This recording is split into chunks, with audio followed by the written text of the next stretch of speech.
Good morning बच्चों। Class 10 के हमारे आज नया शुरुआत है। पंडित राम कैलाश त्रिपाठी की कॉलेज में बच्चों को पहला अध्याय रासायनिक अभिक्रिया एवं समीकरण क्लास 10 के बच्चे हैं। आज 7 मई है, दिन मंगलवार है। आपको हम बहुत ही प्यारा एक चैप्टर पढ़ा रहे हैं रसायन विज्ञान जो कि हमने देखा बोर्ड परीक्षा में पूछा गया है। इस साल पूछा गया प्रतिस्थापन अक्रिया और संयोजन अक्रिया क्या है। कोई बच्चे नहीं लिख पा रहे थे। बताइए कितनी बात है, कितने सरल ढंग से आपको बताया गया है कि कैसे आप लिख सकते हैं।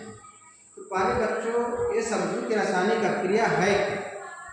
तो रासायनिक अभिक्रिया आपको बताओ वह होता है जब किसी एक से अधिक पदार्थ को आप मिलाते हैं, कोई तीसरा नया पदार्थ प्राप्त होता है और फिर उससे हम उस पदार्थ को पुनः वापस मूल अवस्था में नहीं प्राप्त कर सकते हैं। तो इस क्रिया को हम कहते हैं रासायनिक अभिक्रिया। तो लिख भी सकते हैं, तो लिखा भी गया है जब दो से अधिक पदार्थों को आपस में अभिक्रिया कराया जाता है तो तीसरा नया पदार्थ प्राप्त होता है, जिसे रासायनिक अभिक्रिया कहा जाता है।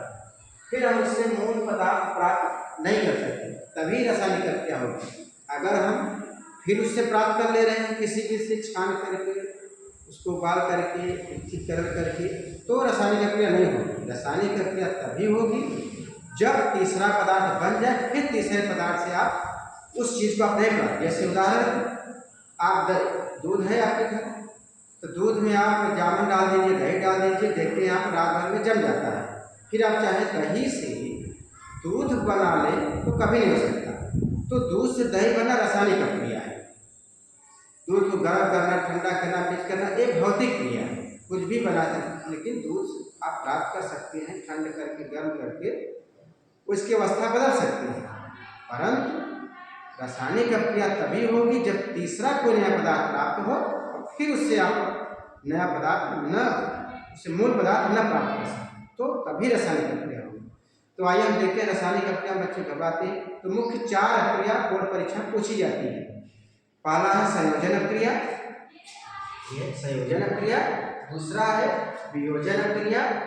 तीसरा है विस्थापन या प्रतिस्थापन अभिक्रिया। चौथा है उभय अपघटन अभिक्रिया। तो क्लास 10 के बच्चों इस पर ध्यान दीजिए, इसमें बहुत ज़्यादा नहीं आपको करना है, बस थोड़ा सा आपको समझना है दिमाग में ऐसा लगा के, बहुत कुछ नहीं है इसमें। तो जैसे पूछा था ऐसा संयोजन अभिक्रिया क्या, कोई उदाहरण दीजिए। तो आपको लिखना है जब कोई अभिक्रिया में 2 पदार्थों को मिलाते हैं तो जुड़ करके एक पदार्थ बन जाता है। जैसे कार्बन और ऑक्सीजन को आप मिलाए, अभिक्रिया कराएं, कार्बन के एक पदार्थ बना तो कार्बन डाइऑक्साइड बन गया। इसी प्रकार से हाइड्रोजन से ऑक्सीजन गैस मिलाते हैं, जल बन गया। तो ऐसे अभिक्रिया को हम कहेंगे संयोजन। दूसरा है आपका वियोजन अभिक्रिया। गर्म करिए, चाहे आप उसको किसी भी विषय, तो अपघटन हो जाता है, मतलब बढ़ जाता है। 2 या 2 से अधिक उसके यौगिकों में बढ़ जाना ही वियोजन अभिक्रिया है। तो विद्युत अपघटन से भी आप जलीय विलयन, जैसे नमक के विलयन में आप अगर विद्युत प्रयोग करेंगे तो नमक अलग हो जाएगा, सोडियम अलग हो जाएगा, क्लोरीन अलग हो जाएगा। तो यहाँ भी वियोजन विद्युत अपघटन से। दूसरा है आपका यहाँ उदाहरण जो लिखा गया वियोजन गर्म करके, कैल्शियम कार्बोनेट चूना पत्थर होता है, तो इस चूने पत्थर मतलब होते हैं, इसके हर्ष गर्म करते हैं। तो गर्म करने पर यह कार्बन डाइऑक्साइड जब बाहर निकलेंगे, कैल्शियम ऑक्साइड बनेगी, जो कि बिना बुझा चूना का सूत्र है। तो इसको अगर आप पानी में डालेंगे, फिर यह ऊष्मा विक्षेप बाहर करेगा और कैल्शियम हाइड्रोक्साइड चूने का पानी या अवक्षेप बना देगा। तो यह भी आपका गर्म करने पर कौन सा क्रिया हो, वियोजन अभिक्रिया होगा। तीसरा है विस्थापन या प्रतिस्थापन अभिक्रिया।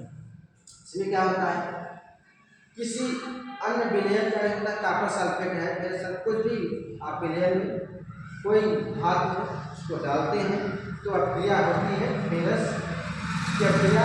कॉपर सल्फेट का है, कॉपर और फेरस सल्फेट में बदल जाता है।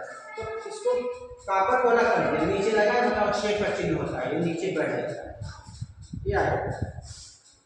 तो इस प्रकार से विस्थापन अभिक्रिया के चौथा है आपका उभय अपघटन क्रिया।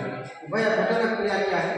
ये बेरियम क्लोराइड और सोडियम सल्फेट क्रिया कराए हैं, तो बेरियम सल्फेट में यह और सोडियम क्लोराइड में क्या हुआ? अपघटन हुआ, इसलिए इसका नाम उभय अपघटन माने दोनों, इसका भी इसका भी, इन दोनों का अपघटन होता है। बेरियम क्लोराइड और सोडियम सल्फेट बढ़ गए बेरियम सल्फेट में और सोडियम क्लोराइड, तो यह क्रिया का उभय अपघटन क्रिया। तो जैसे ही पूछा जाता है परीक्षाओं में, तो 2 नंबर का पूछा था, एक अंतरिक्ष प्रस्ताव क्रिया पूछा, और बाकी ऑब्जेक्टिव क्वेश्चन आएंगे, 4-5-6 क्वेश्चन ऑब्जेक्टिव आपके रहेंगे। तो कुल 20 नंबर का रसायन विज्ञान से आपका क्वेश्चन बनता है। टोटल 20, 25 आपके जीव विज्ञान, 25 आपका भौतिक विज्ञान, तो टोटल 70 नंबर से ये क्वेश्चन।